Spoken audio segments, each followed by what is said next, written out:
Rupesh sir नमस्कार. नमस्कार. आता आपण या ठिकाणी बघतोय मिरची आपण लागवड केलेली आहे आणि मिरचीला चांगल्या प्रकारे बहर सुद्धा आलेला आहे. किती दिवस झाले ही मिरची लागून? तरी 60 दिवस, 60 ते 65 दिवस. 60 ते 65 दिवस झालेले आहेत. आता मिरची खुडा सुरू झालेला आहे का? हा, तिसरा तोडा. तिसरा तोडा. साधारण किती दिवसातून एकदा तोडा निघतो या 6 ठिकाणी? दिवसातून. 4 दिवसातून? 6 दिवसातून. मग ह्या किती जागेमध्ये आणि किती लागवड केलेली आपण? 35 गुंठ्यामध्ये 3000 रुपये. ही 35 गुंठे जागा आहे टोटल लागवड केलेली. आपण बघू शकतो या ठिकाणी 35 गुंठे या जागेमध्ये 3000 रोपं त्यांनी लागवड केलेली आहेत. आपण रोपं घरी तयार केली की बाहेरून आणली? नाही, बाहेरून. मग ती रोपं जी आणली ती सगळी रोपं सगळी आपल्याला दिसून येतात ती सगळ्या प्रकारे जगलेली आहेत का? त्याच्यामध्ये काय काही खराब झाली का? नाही. म्हणजे सगळी रोपं लावली तेवढी जगलेली आहेत. आणि साधारण आता किती दिवस ही मिरची चालेल? बहुतेक 4 ते 5 महिने अजून चालू.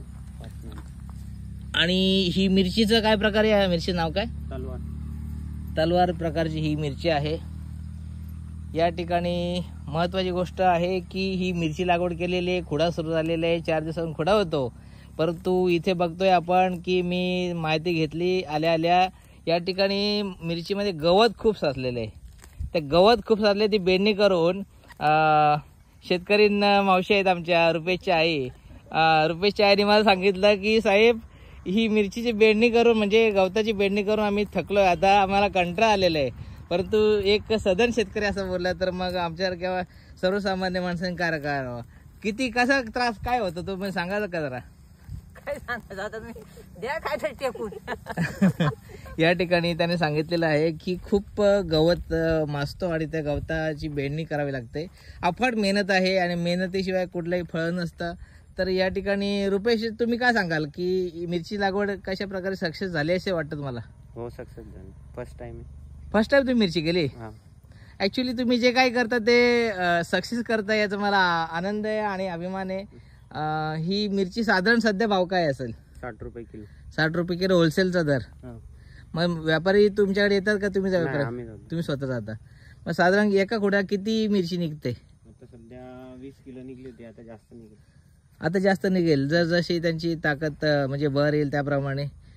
म्हणजे आता तुमचं हे आपण बघतोय कारल्याचं जे मंडप होतं, कारली आता संपुष्टात आलेली आहेत. आणि तिकडे त्या साईडला आपण बघितली काकडी लावण्यात आलेली आहे, पण काकडी तेवढी चालली नाही यावर्षी. काय कारण काय असेल काकडी न चालायला? धुक्यामुळे त्यांची काकडी यावेळेस थोडीशी फेल गेलेली दिसते. परंतु गेल्या वर्षी याच ठिकाणी यांचीच जी काकडी होती ती सर्वात जास्त म्हणजे चांगले म्हणजे 10 टन वगैरे निघाली होती. किती टन निघाली होती? एकूण टोटल 12 टन. एकूण टोटल 12 टनची त्यांनी उत्पादन घेतलं होतं आणि चांगल्या प्रकारे उत्पन्न सुद्धा काढलं होतं. अफाट मेहनत केली होती आणि कुठलीही गोष्ट मेहनतीशिवाय होत नाही याचं एक उत्तम उदाहरण म्हणजे